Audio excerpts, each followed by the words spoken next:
Hello friends, welcome back to my channel. This is Ritesh. आज का topic है the future of internet. अब मेरे पास कोई टाइम मशीन तो है नहीं कि बटन दबाया, टाइम ट्रेवल किया और यहाँ आके वीडियो बना दिया। मुझे क्या पता फ्यूचर में क्या होने वाला है। अभी यहाँ पे कुछ कमेंट्स आने वाले हैं कि सर ये सब तो हमें भी पता है, बट वीडियो का टाइटल तो यही है, तो होने क्या वाला है इस वीडियो में। तो मैंने पर्सनली अपनी लाइफ में इंटरनेट के फील्ड में बहुत डेवलपमेंट देखा है। जब मैं कॉलेज में था तो व्हाट्सएप भी एग्जिस्ट नहीं करता था। SMS भेजने के लिए भी एक रुपया देना पड़ता था। अनलिमिटेड प्लान्स के बारे में तो किसी ने सुना भी नहीं था। ये सब वेस्टर्न कंट्रीज में ही एग्जिस्ट करते थे। लेकिन 2015 में रिलायंस जियो के लॉन्च के बाद ये सब बदल गया। रिलायंस वो पहली कंपनी थी जो टेलीकॉम सेक्टर में अनलिमिटेड प्लान्स लेके आई थी और रिलायंस से कम्पीट करने के लिए बाकी प्राइवेट कंपनीज को भी अपने प्लान सस्ते करने पड़े। पिछले 5-7 सालों में इंडिया में इंटरनेट की ग्रोथ 5 गुना हुई है और इसका जो सबसे बड़ा कारण है वो यही है कि उस टाइम पे जो रिलायंस ने और बाकी प्राइवेट कंपनीज ने इस फील्ड में इंफ्रास्ट्रक्चर इन्वेस्टमेंट्स करी थी। तो अब अचानक से ऐसा क्या ही हो गया, ये सारे के सारे बिलियनर्स स्पेस में इतने सारे रॉकेट्स क्यों छोड़ने पे तुले हैं? क्या गवर्नमेंट ने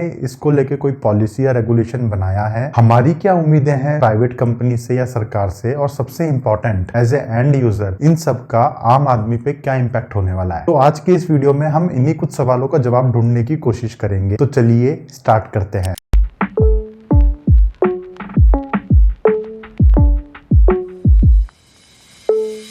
वीडियो स्टार्ट करने से पहले मैं ये एज्यूम कर रहा हूँ कि आपको थोड़ा बहुत आइडिया तो है कि इंटरनेट है क्या। अच्छा, नहीं पता, कभी सोचा नहीं इस बारे में। चलो कोई बात नहीं, एकदम सिंपल तरीके से समझते हैं। एकदम सिंपल लैंग्वेज में इंटरनेट एक बहुत बड़ा कंप्यूटर नेटवर्क है जिसमें बहुत सारे डिवाइसेस आपस में कनेक्टेड है। अब डिवाइसेस यहाँ पे कुछ भी हो सकते हैं, जैसे कि आपका mobile phone, laptop, tablet, desktop या फिर जो स्मार्ट कार्स हैं वो भी आज के टाइम पे इंटरनेट से कनेक्टेड है। अलग अलग डिवाइसेस अलग अलग टेक्नोलॉजीज को यूज करके इंटरनेट से कनेक्ट करते हैं। जैसे कि जो आपका मोबाइल डिवाइस है वो रेडियो फ्रीक्वेंसीज यूज करके किसी एक मोबाइल टावर से कनेक्टेड है और फिर जो आपका मोबाइल टावर होता है वो फिजिकल केबल्स के थ्रू किसी इंटरनेट की बैकबोन से कनेक्ट होता है। और अगर आप वाईफाई यूज करते हो तो जो भी आपका डिवाइस है वो रेडियो फ्रीक्वेंसीज के थ्रू किसी एक राउटर से कनेक्ट होता है और राउटर तक एक फिजिकल केबल आ रखी होती है। तो इस चीज से कोई फर्क नहीं पड़ता कि आपका डिवाइस किस टेक्नोलॉजी को यूज करके इंटरनेट से कनेक्ट करता है। जो इंटरनेट पे इंफॉर्मेशन एक्सचेंज करने के लिए जो फंडामेंटल प्रिंसिपल्स हैं वो सेम है। अगर आपको इस बारे में और डिटेल में जानना है तो मैंने अलग से वीडियो बना रखा है,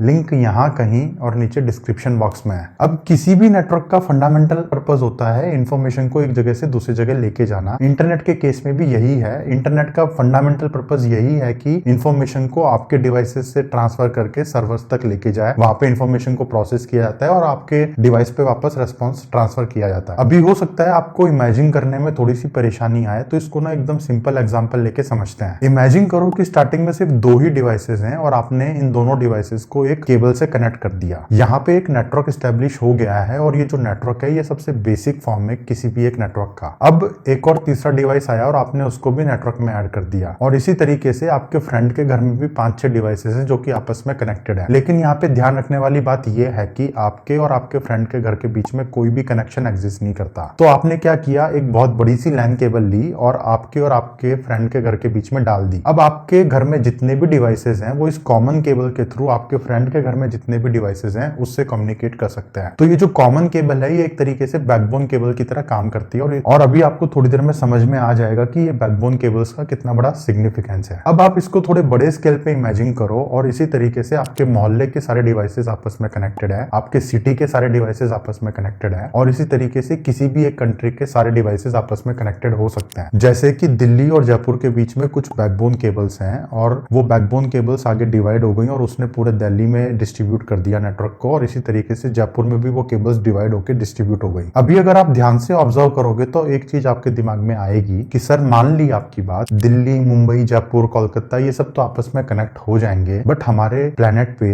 जमीन के अलावा बहुत सारा पानी भी है। अब जैसे कि आपको पता है नॉर्थ अमेरिका और यूरोप के बीच में कोई भी लैंड कनेक्शन एग्जिस्ट नहीं करता, तो वहां पे इंटरनेट कैसे काम करता है? पूरी दुनिया के मल्टीपल कॉन्टिनेंट्स के बीच में network connection under sea fibre optic cable के थ्रू प्रोवाइड किया जाता है। ये एक्चुअल में फिजिकल केबल्स होती हैं जो समुद्र के तल में बिछाई जाती हैं, और इन सब केबल्स का एक मैप भी एग्जिस्ट करता है। आप इंटरनेट पे जाके इस मैप को देख सकते हो, और यहाँ पे जैसे कि आप देख रहे हो, ये सारी की सारी केबल्स अटलांटिक ओशन ही नहीं बल्कि अलग अलग ओशंस में भी डाली गई हैं। पैसिफिक ओशन में, इंडियन ओशन में, या फिर और भी कोई वाटर बॉडी में। इंडिया में इन केबल्स के 2-3 लैंडिंग पॉइंट हैं, जैसे कि चेन्नई या मुंबई। अब अगर इन केबल्स में कोई प्रॉब्लम आ जाती है तो उसकी वजह से पूरे देश के इंटरनेट पे फर्क पड़ता है। अभी आपको ऑन एंड ऑफ न्यूज सुनने को मिलती होगी कि उस कंट्री में इंटरनेट की दिक्कत आ गई, वहां इंटरनेट की दिक्कत आ गई। तो उसका रीजन यही है, under sea fibre optic cables में कुछ डिस्कनेक्शन हो जाता है तो पूरे एक रीजन का इंटरनेट इंपैक्ट कर सकता है। आप यहाँ पे जो इंफ्रास्ट्रक्चर देख रहे हो, ये पब्लिक इंफ्रास्ट्रक्चर है, और इस पब्लिक इंफ्रास्ट्रक्चर को बनाने में बहुत सारी प्राइवेट कंपनीज का बहुत बड़ा कंट्रीब्यूशन है। जो ये बड़ी बड़ी कंपनीज हैं जैसे कि गूगल, फेसबुक, अमेजन, इन कंपनीज ने अपनी प्राइवेट इन्वेस्टमेंट करके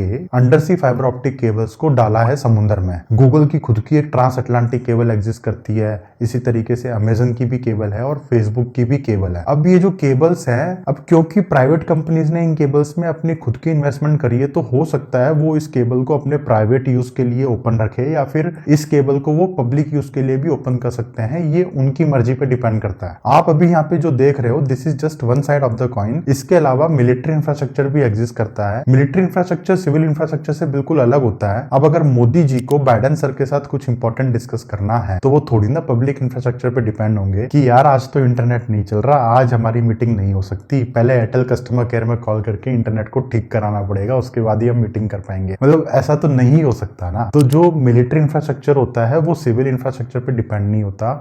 मिलिट्री इंफ्रास्ट्रक्चर में आपको सैटेलाइट कनेक्टिविटी भी देखने को मिलती है। पूरी दुनिया में मोदी जी कहीं पे भी हो, चाहे वो फ्लाइट में हो, चाहे वो कारगिल में हो, या फिर सियाचिन ग्लेशियर पे ही क्यों ना हो, वो किसी से भी रियल टाइम बेसिस पे कम्युनिकेट कर सकते हैं, अपने स्टाफ से कम्युनिकेट कर सकते हैं, आर्मी चीफ से कम्युनिकेट कर सकते हैं, और वो कुछ भी कमांड्स इश्यू कर सकता है। यहाँ तक आते आते मुझे उम्मीद है कि आपके दिमाग में एक बड़ी पिक्चर क्लियर हुई होगी कि हमारी दुनिया कैसे कनेक्टेड है। अगर इसको लेके कोई भी डाउट है तो नीचे कमेंट सेक्शन में पोस्ट कर दो। अब नेक्स्ट कंटिन्यूएशन में ये आता है कि हम यहाँ तक पहुंचे कैसे हैं। तो इस पे तो मैंने डिटेल में वीडियो बना रखा है, लिंक यहाँ कहीं और नीचे डिस्क्रिप्शन बॉक्स में है। जो अभी का इंटरनेट इंफ्रास्ट्रक्चर है वो 1970s में स्टार्ट हुआ था, और उस टाइम पे जो कंपनीज ने इन्वेस्टमेंट्स करी थी जिसकी वजह से आज हमारी दुनिया ऐसी है। तो अगर आपको ये डिटेल में जानना है कि क्या क्या हिस्टोरिकल इवेंट्स हुए थे जिसकी वजह से इंटरनेट ऐसा है जैसा हम इसको यूज करते हैं, तो इस वीडियो को जाके जरूर चेकआउट करें। अब नेक्स्ट सवाल ये आता है कि इंटरनेट हमारे लिए इतना जरूरी क्यों है। तो इसका जवाब तो मुझसे बेहतर आप ही दे सकते हो। आज के टाइम पे हम जो भी सर्विसेज कंज्यूम करते हैं, कैब बुक करने से लेके फूड ऑर्डर करने से लेके पेमेंट्स करने तक, सारी की सारी सर्विसेज वेब पे ही अवेलेबल है। और कोरोना के बाद तो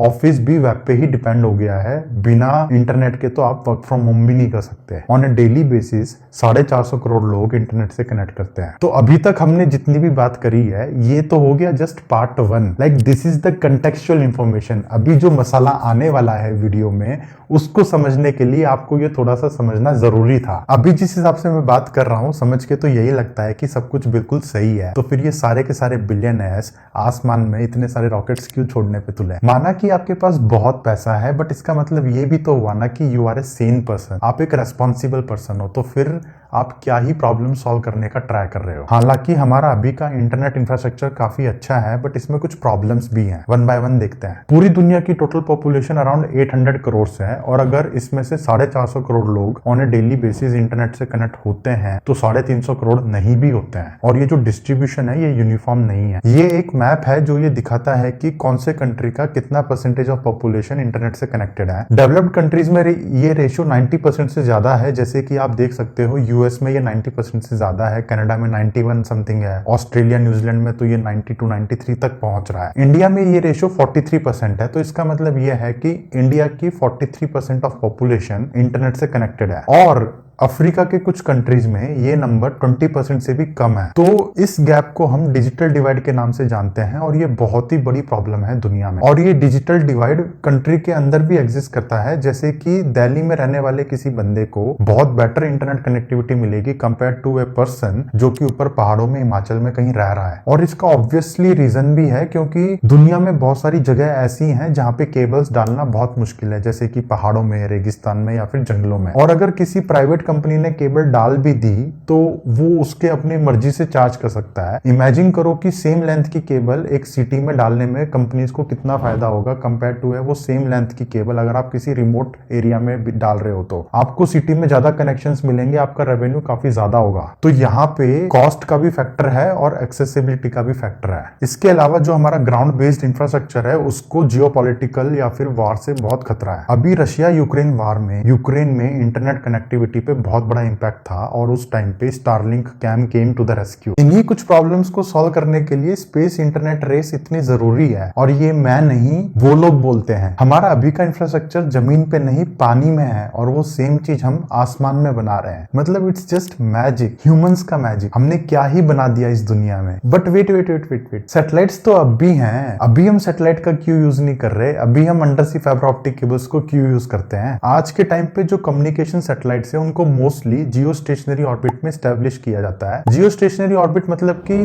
अर्थ के सरफेस से 35,000 किलोमीटर ऊपर, और वो अर्थ की स्पीड के साथ ही रोटेट होती है सैटेलाइट। तो जमीन पे रहने वाले बंदों को ऐसा लगता है जैसे कि सैटेलाइट हवा में स्टेशनरी है और इसीलिए उसका नाम जियो स्टेशनरी सैटेलाइट्स है। अब अगर किसी एक ग्राउंड स्टेशन से दूसरे ग्राउंड स्टेशन तक सिग्नल को ट्रांसफर करना है तो सिग्नल को इतनी डिस्टेंस ट्रेवल करना पड़ेगा। टोटल डिस्टेंस में जो टाइम लगता है उसको टेक्निकल लैंग्वेज में लेटेंसी बोलते हैं, और पर सेकंड जितना डाटा ट्रांसफर हो सकता है उसको टेक्निकल लैंग्वेज में बैंडविड्थ बोलते हैं। तो आज के टाइम पे अगर हम ऑप्टिकल फाइबर नेटवर्क को और इन सैटेलाइट्स को कंपेयर करें तो आपको ऑप्टिकल फाइबर नेटवर्क में बहुत ही कम लेटेंसी मिलती है और बहुत ही ज्यादा बैंडविड्थ मिलती है। तो आज के टाइम पे इट मेक सेंस कि आपका सारा इंफ्रास्ट्रक्चर ऑप्टिकल फाइबर केबल्स पे डिपेंडेंट है। अब अगर हमें लेटेंसी को कम करना है और बैंडविड्थ को इंक्रीज करना है तो क्यों ना हम सैटेलाइट्स को जमीन के और पास लेके आ जाएं, and that's what exactly those guys are doing. अब अगर सैटेलाइट जमीन से जितना ऊपर होगी वो उतना ही ज्यादा एरिया को कवर कर सकती है, और अगर सैटेलाइट जमीन के पास है तो वो कम एरिया को कवर कर सकती है। तो आपको